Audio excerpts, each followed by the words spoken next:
Vivekanand was the first yogi who went to America in 1893, and he made a little bit of waves in those days. He also went to Europe, and on his return from United States, he happened to be a guest of a German philosopher. After dinner, they met in the study, and they were discussing this and that.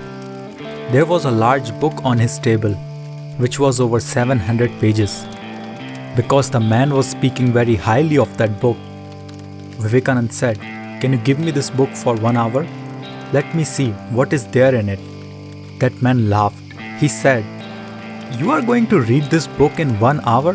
I have been reading this for several weeks and not getting anywhere, because it is so complex, and that too it is in German language. You don't even know the language. What are you going to do in 1 hour?" Vivekanand said, "You give it to me for an hour, let me see." So the book was given to him.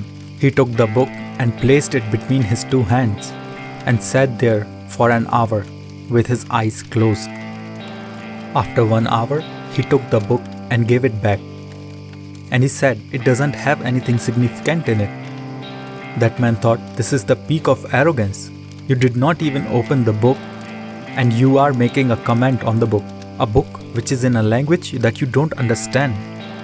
So he was a little put off by this, and he says, "What is this nonsense?" So Vivekanand said, "You ask me anything about the book, I will tell you." So he asked, "Okay, on page 633, what is there?" Verbatim Vivekanand repeats. You ask any page, you just number the page, he will tell you what is there. Word by word, he will repeat everything. Then he asked, "How is this? You didn't even open the book. How can this be possible?" He said, "That's why they call me Vivekananda." Viveka means perception. His name is Narendra. His guru used to call him Vivekananda because of his ability to perceive. So he said, "That's why I am called Vivekananda."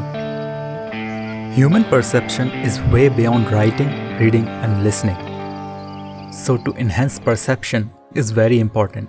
What you perceive and experientially know, you know. Rest are all empty stories. Doesn't matter how great the story is, it still is an empty story. It won't make any difference in your life. If it has to make a difference in your life, there must be an experiential dimension to it. That will happen only when you perceive. So perception of life, you can't process it all through your logical mind. It doesn't work like this. Because logic will filter out so many things in your life without which you cannot live.